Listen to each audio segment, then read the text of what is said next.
እሺ አቶ ኃይለማርያም ልፍ ባላለው ከቴምቤን ኢትዮጵያ ዲሞክራሲ ፓርቲ ዋና አስተባባሪ ነኝ።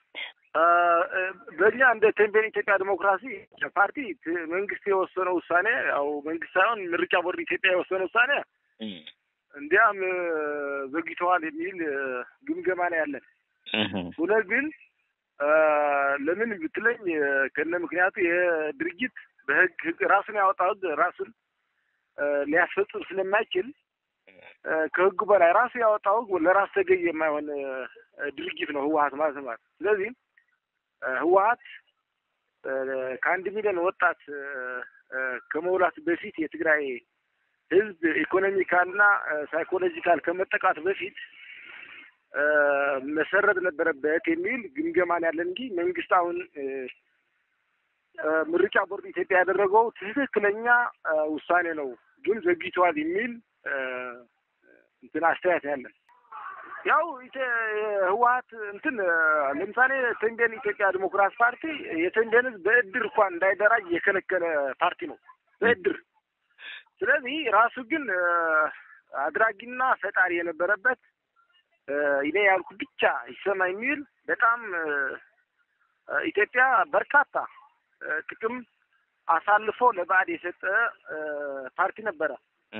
ለምሳሌ ኢትዮጵያን አንገቷን ቆርጣታል። ካሁን በፊት ተናግሬያለሁ። ኢትዮጵያ ቀይ ባህር ተጠቃሚነት እንዳትሆን አንገቷን ቆርጦ ያው አሁን ያለው ተጠቃሚያችን የባህር በር እንዳይኖር ያደረገ ፓርቲ በመሆኑ ጸረ ኢትዮጵያ ነው ማለት ትችላለህ።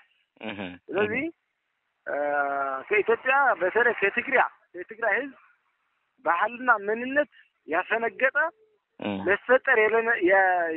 መፈጠር የሌለበት ያልነበረበት ፓርቲ ነው ህወሓት ማለት። ስለዚህ አሁን ያደረገው የኢትዮጵያ ምርጫ ቦርድ በትክክለኛ አሁንም ተፈጻሚነት ካደረገው ያ ውሳኔ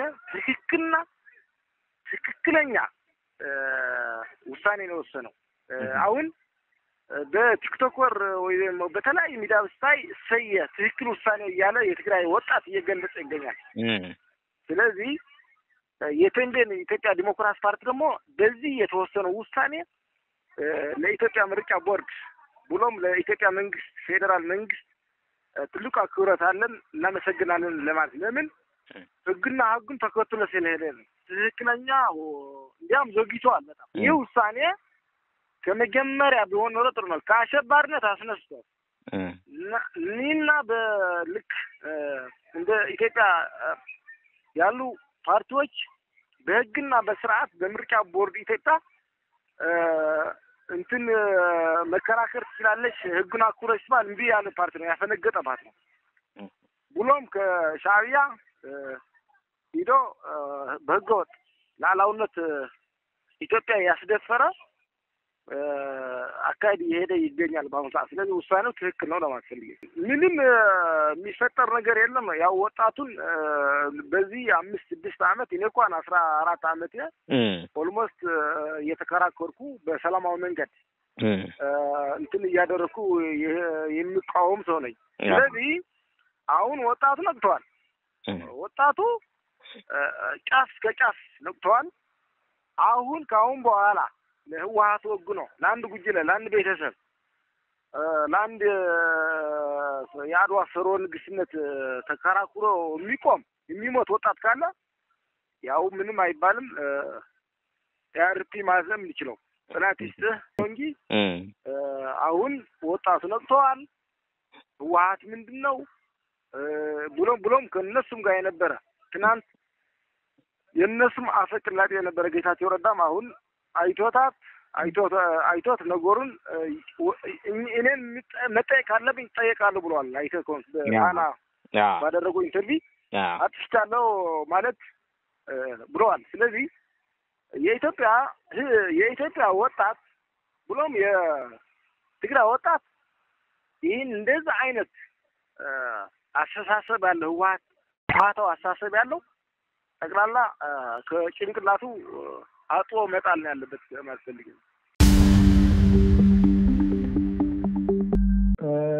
ጥሩ ማለት ነገሩን በደንብ ካየነው 3 ወር በፊት የወጣው የምርጫ ቦርድ መግለጫ ወይ ደግሞ ደብዳቤ ይሄን ነገር በግልጽ ነው ያስቀመጠው። እንደገና ሌላ ውይይት ወይ ደግሞ ሌላ ውሳኔ ሳያስፈልግ ከ3 ወር በኋላ በዚህ መልክ ከቀጠለ ፓርቲው ይሰረዛል ነው ያለው። ስለዚህ በመሀል ደግሞ የቲፒኤልኤፍ ሰዎች ከምርጫ ቦርድ ጋር ምንም ግንኙነት አለማድረጋቸው ሲገልጹ ስለነበረ አይ ቲንክ ምንም ሰርፕራይዝ የሚያስደርግ ነገር የለውም። ውሳኔው ቀድሞም የተጠበቀ ነው ማለት ነው። አንድ ሀገሪቱ ላይ ምርጫ ያስፈጽማል ተብሎ የተቀመጠ በአዋጅ የተቀመጠ አንድ ኃይል ማለት የመንግስት አካል በፕሪቶሪያ ውልም ቢሆን እንግዲህ አንዱ ከአንቀጾቹ የሚያስቀምጠው የፌዴራል መንግስቱ ማለት የፌዴራል መንግስት አካላት የሆኑ መስሪያ ቤቶችን ህልውና ሪኮግናይዝ አድርጎ በነዛ ስር መንቀሳቀስ ነው የሚለው። ስለዚህ ከነዚህ ውስጥ ምርጫ ቦርድ አንዱ ነው። እኛም ቢሆን ከዚያ ከጦርነቱ በኋላ ምርጫ ቦርድ የጠየቀንን ነገሮች አሟልተን ጉባኤ አድርገን ተመዝግበን እንግዲህ በህጉ መሰረት እየተንቀሳቀስን ነው። ስለዚህ እንግዲህ ፖለቲካ ፓርቲነት ከተባለ ያው በምርጫ ቦርድ እንቅስቃሴ ወይ ደግሞ በእነሱ ህግ መሰረት በሀገሪቱ ህግ መሰረት መገዛት የግድ ይላል ማለት ነው። ሌላ አማራጭ ያለ አይመስልም። እውነት ለመናገር የቲፒኤልኤፍ እንግዲህ አሁን እንደ ፓርቲ የለም ከተባለ አካሄዳቸው ብዙም የገባኝ ነገር የለም። የህጉን ተከትሎ ከመመዝገብና ከመንቀሳቀስ ጋር ምን አይነት ችግር እንደገጠማቸው አላወቅኩም እና የኋላ ፌዴራል መንግስቱንም ከማሳሰብ አንጻር ምናምን ሲወጡ የነበሩት መግለጫዎች ያው ትርጉም ያላቸው አይደሉም። ሲነሳ ከፌዴራል መንግስቱ ጋር ትላንት ጦርነት ውስጥ የነበረ ፓርቲ ነው። ስለዚህ ፌዴራል መንግስቱን አድነኝ ማለት የነበረበት ፌዴራል መንግስቱም የሚመራበት ህገ መንግስት አለ። ከህገ መንግስቱ በታች ደግሞ አዋጆች አሉ። በአዋጅ የተቋቋመ ምርጫ ቦርድ ያለውን ነገር ቀላል ነገሮች ናቸው። እንደገና መመዝገብ የሚለው ነገር እሱን ማካሄድ ነበር ቢቀለው ከፌዴራል መንግስትና ከሌሎች አካላቶች መግለጫ እያወጡ ጥያቄዎች ከመጠየቅ ማለት ብዙ አልገባኝም። አካሄዳቸው የቀለለውን ነገር ትተው ከባዱን ነገር ለማሳካት ሲሞክሩ ነበሩ። ይሄን ጊዜያቸውን ያሳልፉት እላለሁ። እንግዲህ ይሄ አካሄድ የእነሱ ምርጫ ነው።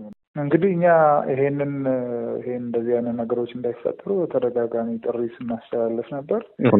ምንድነው ትግራይ ውስጥ ብቸኛ ፓርቲና ብቸኛ የትግራይ ተጠሪ አድርጎ ህወሓትና ህዝቡን አንድ የማየት ጉዳይ መቆም አለበት ብለን ስንል ነበረ።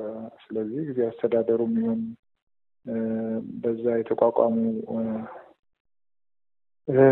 የመንግስት አካላት ብዙሃነትን ማለት የሀሳብ ብዙሃነትን ማካተት አለባቸው። ከተለያዩ ኃይሎች የተወጣጣ መሆን አለበት። ምክንያቱም የፕሪቶሪያ ውልም እንደዛ ስለሚል። ስለዚህ ይሄን በማድረግ ህወሓት ለብቻው ምንም አይነት የኃይል እርምጃ እንዳይወስድ ደግሞ ወይ ጦርነት እንዳይለኩስ ማድረግ ይቻላል። ምክንያቱም ዩኒላተራል ላይ መንግስት የሚወስነው ነገር ስለማይኖር ብለን ለረዥም ጊዜ ጥሪ ስናደርግ ነበር። ግን የፌዴራል መንግስቱ ይህን አልመረጠም። አሁንም ድረስ ከቲፒኤልኤፍ ጋር ዲል ማድረግ ነው ስለ ትግራይ ጉዳይ የመረጠው። ከፕሪቶሪያ ውልም ውጭ ነው የፌዴራል መንግስቱም ቢሆን በዚህ በተለይ ጊዜ አስተዳደሩን ከማቋቋም አንጻር ሲሄድ የነበረው። ይሄ እንዳልከው አደጋ አለው።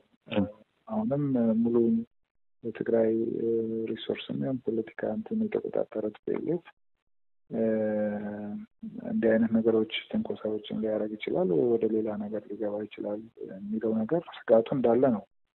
ግን አይ ቲንክ አሁን ያለበት ሁኔታ የቲፒኤልኤፍ እና የህዝብ ተቀባይነት እና ሌላ ጊዜ የነበረው ያው ኤኒ ውሳኔ እንደገና በደንብ በቀልብ እንዲያይ የሚያስደርግ ይመስለኛል። ምክንያቱም የህዝብ ድጋፍ የለውም ቲፒኤልኤፍ አሁን። ህዝቡ ደግሞ ባለፈው ጦርነት በጣም ስለተዳከመና ጦርነትም ስለማይሻ ከማንም አካል የሚመጣ ጦርነትን የማስተናገድ ፍላጎት የለውም። ስለዚህ በቲፒኤልኤፍም በሌላ አካል ጦርነት ሊደረግ የሚችልበትን ሁኔታ ተሳታፊ ሊሆን የሚችልበት ሁኔታ ላይ አይደለም። ስለዚህ ይሄን በመገንዘብ እንግዲህ ቲፒኤልኤፍም ቢሆን እንደዚህ አይነት ነገሮች ይርቃል ብለን እናስባለን። ያው ዛሬ ማጫውም ሌላም ቦታ የነበሩ ሰልፎች እንግዲህ ይሄንኑ ነው እየተቃወሙ ያለው። ሰላም እንፈልጋለሁ ነው እየተባለ ያለው። የባለፈው ሌሎች አካባቢዎች ላይ ያደረጉትን የማህተም መቀማት ስራዎች ደቡብ ዞን ትግራይ ውስጥም ለማድረግ እቅድ እንዳላቸው ፕሬዚዳንቱ ማን ነው ሊቀመንበሩ ቲፒኤልኤፍ ከተናገረ በኋላ እሱ ተቃውሞ ነው ዛሬ ላይ ነበረው። ስለዚህ ከህዝቡ መተፋቱን አይቶ እንደማያዋጣው እና ህዝቡም ያን ፍላጎት እንደሌለው አውቆ እጁን ይሰበስባል የሚል ተስፋ አለን። ግን ያው አንፕሬዲክተብል ነው። ለራሱ ጥቅምና ሁሉና ሲል ምን ያደርጋል የሚለውን አይታወቅም።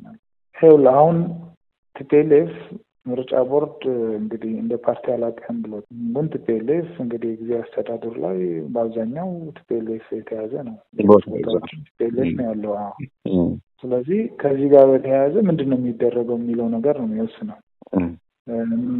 ፖለቲካ ፓርቲ ሳይሆን መንግስትም ሆኖ ሰራዊትም ኖሮት ግንኙነትን እያደረገ ገንዘብ እያንቀሳቀሰ ሀብት እያንቀሳቀሰ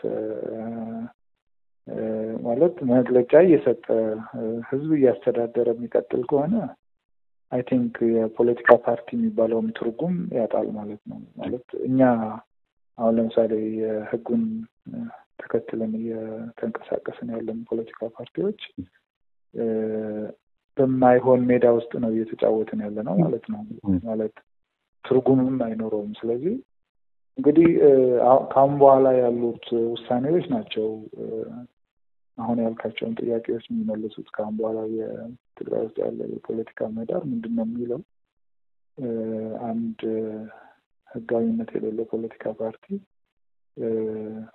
ሁሉም ነገር ይዞ እንዲቀጥል ከተፈቀደለት የኛ እንደ ህጋዊ ፓርቲ መኖርም ትርጉም የለውም። ስለዚህ ምህዳሩ ሙሉ ለሙሉ አንድ ህጋዊ ባልሆነ ፓርቲ ወይ ደግሞ አንድ አካል ቁጥጥር ውስጥ የወደቀ ይሆናል። አይ መልቲ ፓርቲ ሲስተም እና ህግ ተከትለው የሚንቀሳቀሱ ፓርቲዎች በህግም በኩል ያ ነው መደረግ ያለበት፣ ያ ነው መቀጠል ያለበት ከተባለ አይ ቲንክ ምህዳሩ አሁን ማለት የትግራይ ፖለቲካ በጣም ቫይብራንት ሆኗል በዚህ ባለፉት ዓመታት። ስለዚህ በቀጠለ የተሻለ ዲሞክራሲ ሊያመጣ በሚችል መልኩ ጠንካራ የፓርቲዎች እንቅስቃሴና ውድድር ሊኖር ይችላል እያስባለሁ። እንግዲህ ሁሉም ወደ ህግ ከመጣ ማለት ነው።